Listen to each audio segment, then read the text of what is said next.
So I'm here with John at the Friends in Need charity here in Barnet, and we just had a great tour of this amazing space. For people that don't know, what do you do here for the community? In three words, stop isolation. So that's 2 words. Stop isolation. A lot of folk are stuck in their houses or their flats. They don't see anybody from one end of the week to the next. They can interact, they watch the TV, listen to the radio. They can do what we're doing now through the medium of this little computer. But I'm touching Brian now. It is amazing what that does for a person. And this is what our clients, specifically during COVID, have lacked. The contact, physical contact, even at a short distance, rather than just through a screen, virtually. Yeah. And you help a lot of clients that are older. I mean, people in their 80s, 90s. You even have people who are here over 100 as well. Is that right? Yeah. The oldest person we had was 102. Okay. And he was still, moving around himself and making his own supper. Oh, that's right. One of my drivers took one of the ladies home one day. And she was muttering and mumbling about her curtains.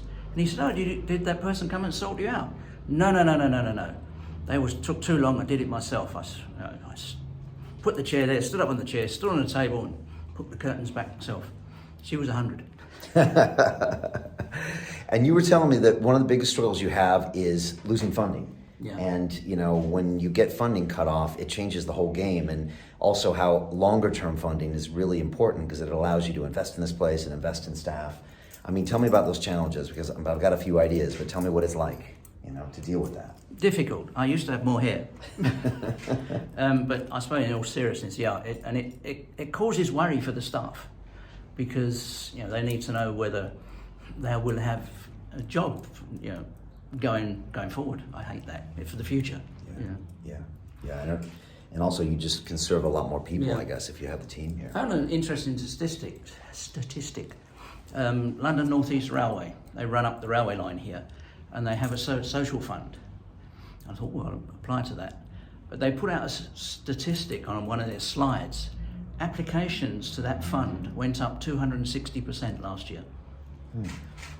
And that's what organisations like us are facing. Right. There's a shrinking pot, and more people are applying to those pots. Yeah.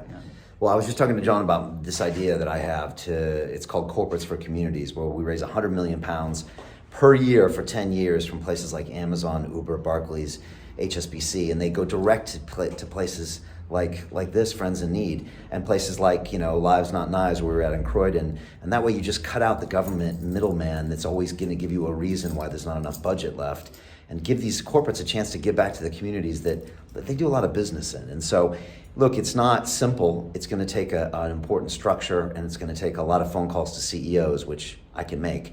But I think, John, that's another potential resource for you, as opposed to waiting on these grants and these councils that seem to pull your funding at the last minute. Would that make you feel better if you had like a 10-year horizon of funding? Yeah.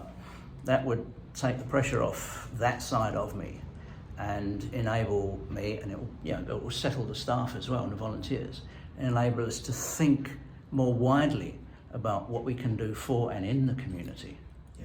Yeah, and before I've been talking a lot about teenagers and giving them options, so to get off the streets and help potentially reduce knife crime. But these community centers, they serve people of all ranges of our communities.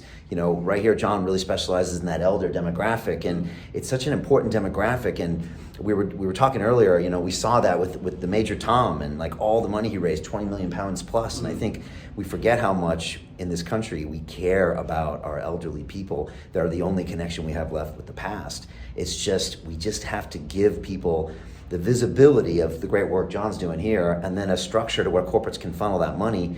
I know it's going to be a win-win for everybody, the corporates, the communities, for you. So it's an idea we're going to push forward, and hopefully we can secure you some long-term funding. When you attend what they call training for fundraising, and they talk about corporate fundraising and finding people that get a hold of what you're doing and come through for you. That's the difficult bit, is actually finding that person that may have someone they know or family member, and they've been through that experience. So what we do actually chimes with them, and then they say, oh, okay, great. I can see what my money's going to be doing, so they're prepared to invest. Yeah, and that'll be my job as mayor, is like calling up the CEOs of all these corporations and saying, okay, what resonates with you, what works with your company vision, with your vision, and how can we structure that out? And then also have KPIs so you can find out where the money goes, how it's being used. And I think it's just a big win-win for the community. And I hate it when I go to places where you're spending so much of your personal time trying to do something great in this community and you're struggling to do it. And places like this are the lifeblood of these communities. So I appreciate what you're doing, John. Thank you. It's Friends in Need. We'll put a link below. It's in Barnet. Come by here and tell people about it. I just got a tour. They got everything. They got yoga. They got a kitchen. They got a games room. You got pretty much everything here, right? Yeah. So it's a community center. Yeah, it's a community center. So opening back again April 12th. Let people know about it. And John, thanks so much for the time today. Thanks for the tour. Thanks for coming. And I appreciate you. We'll work on getting you some funding. Thanks very much. All right, thank you. Appreciate it. Leave your comments below. Thanks.